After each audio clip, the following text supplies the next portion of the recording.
Good morning Revanth గారు. Sir మేము ఒక ప్రాబ్లమ్ని ఫేస్ చేస్తున్నాం సార్. అదేంటంటే నా భర్త పేరు మహమ్మద్ అబ్దుల్ బషీర్ అండి. మీతో డైరెక్ట్ కాంటాక్ట్ చేయాలంటే మాకు వీలు పడట్లేదు, అందుకని వీడియో ద్వారా పెడుతున్నాము. మాది ఇంటర్ రిలీజియన్ మ్యారేజ్ సార్. నా పేరు రాణి అండి, నా భర్త పేరు మహమ్మద్ అబ్దుల్ బషీర్. అయితే మా పెద్ద బాబుకి మహమ్మద్ అబ్దుల్ బషీర్ అని వచ్చింది, మా చిన్న బాబుకి మాత్రం డేట్ ఆఫ్ సర్టిఫికేట్లో ఎండి అని వచ్చింది సార్. అయితే ఆధార్ కార్డులో అన్ఎడ్యుకేటెడ్స్ని పెట్టినప్పుడు వాళ్ళు మాస్టరు మిస్సెస్ మిస్టర్ అని పెట్టినారు కదా. అయితే మిస్టర్ మిస్సెస్ అని పెట్టినప్పుడు అది తీసేయాలంటే అపార్లో ఆన్లైన్లో అవ్వట్లేదు. మాస్టర్ని తీసేయాలంటే దానికోసం తిప్పాలండి. వాళ్ళ డాడీ ఆధార్ కార్డు వాళ్ళ మమ్మీ ఆధార్ కార్డు పెట్టాలంటే పెట్టినప్పుడు నేను త్రిబుల్ పీజీ చేశానండి. ఫస్ట్ క్లాస్ నుంచి త్రిబుల్ పీజీ వరకు బీ రాణి అని వచ్చింది. ఆధార్లో పాన్ కార్డులో మాత్రం, పాస్పోర్ట్లో ఆధార్లో పాన్ కార్డులో మాత్రం ఇంటి పేరు వస్తుంది కదా సార్. అయితే వాళ్ళు అన్ని సర్టిఫికెట్లో మీ సేవకి వెళ్ళినప్పుడు అన్ని సర్టిఫికెట్లో మార్చుకోవాలంట. దెర్ ఈజ్ నో టైం కదా. 10th క్లాస్ వాడు ఇప్పుడు 10th క్లాస్ వెళ్తున్నాడు చిన్న బాబు. పెద్ద బాబుకి అన్ని కరెక్టే ఉన్నాయి, చిన్న బాబుకి హాస్పిటల్లో అన్ఎడ్యుకేటెడ్ ఉమెన్ రాసినట్టు అది ఇది అన్ని ఒకటేనమ్మా అని చెప్పి రాస్తారు కదా. అట్లా ఇష్టానుసారంగా రాసినప్పుడు ఇక్కడ హాస్పిటలే కానీ అక్కడ ఆధార్ కార్డులో కానీ వాళ్ళు ఇష్టానుసారంగా రాసి మళ్ళీ మీ సేవలు అప్లై చేయంటారు. మీ సేవలు అప్లై చేసినప్పుడు మళ్ళీ అక్కడ ప్రతి చోట కరప్షన్ ఉంది సార్. ప్రతి చోట కరప్షన్. మీ సేవల్లో కొంతమంది ఈ గవర్నమెంట్ మీ సేవలేమో 150 105 తీసుకుంటారు, 45 అంత తీసుకుంటారు. కానీ ప్రైవేట్ మీ సేవల్లో 350. వాళ్ళు ఖాళీ స్కాన్ చేసి పంపినందుకు 350. వాళ్ళు స్కాన్ చేసి పంపించిన తర్వాత జిహెచ్ఎంసీకి వెళ్ళినప్పుడు అక్కడ కరప్షన్. వాళ్ళు date of birth certificate, death certificate ఇవ్వడానికి ఎంత కరప్షన్ ఉందంటే మీకు తెలీదు. వాళ్ళు డబ్బులు ఇవ్వకపోతే ఫైల్ రిజెక్ట్ చేసేస్తారంట 100%. నేను సఫర్ అవుతున్నాను సార్. ఇంకా 2 డేస్లో నా బిడ్డకి నేను 10th క్లాస్కి సబ్మిషన్ చేయాలా.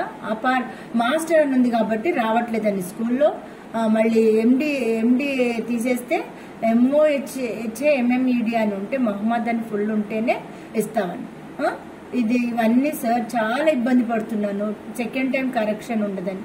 First time date of birth రాసేప్పుడు ఏం చేశారు, ఏ లెటర్ మింగేశారు, అదొక్కటి కరెక్ట్ చేసాము. సెకండ్ టైము ఇప్పుడు అపార్లో రావట్లేదని తర్వాత 14 సంవత్సరాల తర్వాత ఇప్పుడు ఆధార్ కార్డులో అపార్ అది రావట్లేదు, శాంక్షన్ అవ్వట్లేదు, మీరు అది చేయించండి ఇది ఏంటంటే ఎక్కడైనా తిరుగుతారు సార్ పేరెంట్స్. ఏమని చేంజ్ చేసుకుంటారు సార్.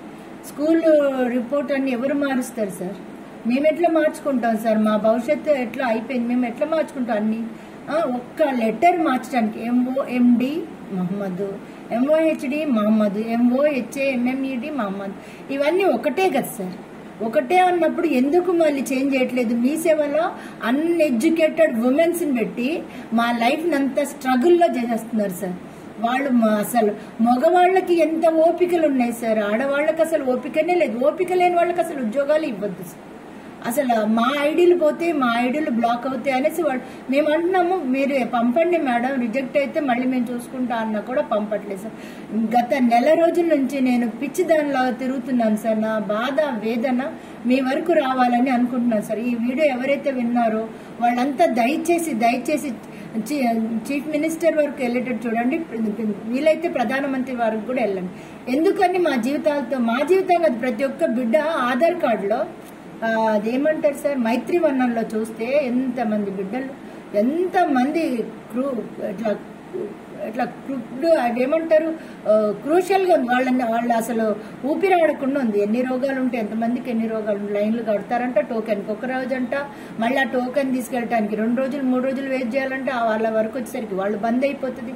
మళ్ళీ నెక్స్ట్ డే మళ్ళీ అట్లా వారం 10 రోజుల నుంచి నేను ఆ వీడియో పెడదాం అనుకున్నా, కానీ ఎవరు ఒప్పుకుంటారో లేదని పెట్టలేదు సార్. అక్కడి నుంచి ఇన్ఫర్మేషన్ తీసుకొని బయటకు వచ్చేసాను. ఏంటి సార్ ఇదంతా, ఏంటి సార్. ఇంటర్ రిలీజియన్ మ్యారేజ్ చేసుకుంటే వాళ్ళకి ఇల్లులు దొరకవు, వాళ్ళకి కిరాయిలకు ఇవ్వరు. ప్లస్ ఇది మేమేమో లవ్ చేసి చేసుకోలేదు సార్. మా మమ్మీ డాడీ పక్షవాతం వస్తే వాళ్ళు వచ్చి అడిగారు, మమ్మీ డాడీ ఒప్పుకున్నారు, చేసేసారు అంతే. ఇది పెద్దలు కుదిరించిన సంబంధం. లవ్ చేసుకొని సినిమాలు షికార్లకు వెళ్ళి వీళ్ళు ఏది లేదు సార్. కాకపోతే నేను సఫర్ అమ్మ నాన్న మాట వినే చేసుకున్నాను. నేను సఫర్ అవుతున్నాను సార్. ఈరోజు నేను సఫర్ అవుతున్నాను. మేము చనిపోతే నీకెవరు దిక్కమ్మా, వాళ్ళు మారుతా అంటున్నారు కదా, క్రైస్తవుల్లాగా అవుతా అంటున్నారు కదా, నీకేంటమ్మా చేసుకొని చేసినాను. ఈరోజు నా బిడ్డల భవిష్యత్తు నాశనం అవుతున్నా సార్. నేను ఊరుకునేది లేదు సార్. మీ వరకు రావాలని నేను కోరుతున్నాను సార్. ఎందుకంటే ముస్లిమ్స్ పెళ్లి చేసుకుంటారు, రోడ్డు మీద ఎత్తేస్తారు, వాళ్ళకి ఇష్టం ఉన్నట్టు వాళ్ళ ముస్లిమ్స్ లో వాళ్ళని పెట్టేసుకుంటారు. వీళ్ళ లీగల్లీ మ్యారేజ్ అండి ఏమన్నా కానీ వీళ్ళ బతుకులు బస్ స్టాండ్. అటు ఇడిచిపెట్టరు, ఇటు పట్టుకొనివ్వరు, ఇటు మెయింటెనెన్స్ ఇవ్వరు, అటు ఇవ్వరు. లైఫ్ ఇట్లా నేను ఎక్కడి నుంచి తెచ్చి ఇవ్వాలి సార్ వీళ్ళకి వాళ్ళకి? మా క్రైస్తవులు అయినా కూడా ఏమంటారు, ఇదేమంటారు సార్, గూస్ని ఏమంటారు, ఏమంటారు అది, డబ్బులు ఇచ్చి పని చేయించడాన్ని ఏమంటారు సార్? అలా ఇవ్వకూడదు, పాపం. మా బైబిల్ ప్రకారం ఇవ్వడం తీసుకోవడం పాపం సార్. లంచం ఇవ్వడం తీసుకోవడం పాపము. తర్వాత ముస్లిమ్స్ కూడా లంచం తీసుకోవడం కూడా పాపం. గూస్ అంటారు, గూస్ తీసుకోవడం భయంకరమైన పాపం. ముస్లిమ్సే ఉన్నారు సార్. ఇక్కడ గవర్నమెంట్ ఆసుపత్రిలో ముస్లిమ్స్ ఆడది ఒకటి పనికి మాలింది 24 గంటలు ఫోన్లు పట్టుకొని కూర్చుంటది. అది పేషెంట్స్ వస్తే ఆమె మందు ఈమెకి ఈమె మందు ఆమెకి ఇచ్చిన డేంజర్. గవర్నమెంట్ హాస్పిటల్లో నర్సులు ఉన్నారు, నర్సులు కూర్చుంటారు. వాళ్ళు డాక్టర్లందరూ మంచి మందులు రాస్తారు. నర్సులు ఏం చేస్తారు, అవి తీసుకెళ్లి వాళ్ళని చచ్చే రూమ్ లో పడేస్తారు. వాళ్ళకి మందులు కరెక్ట్ ఇవ్వరు. చచ్చిపోయేటోడికి ఎందుకు, చచ్చిపోయేదానికి ఎందుకు? నేను సఫర్ అయ్యాను మమ్మీ డాడీ విషయంలో సార్. యశోదలో వేస్తే లక్షలు ఏముండదు, రోగమే ఉండదు. క్రియేట్ వాళ్లే చేస్తారు, వాళ్లే రోగం చేస్తారు, మందులు వేస్తారు, ఇన్ని మందులు కొనిస్తారు.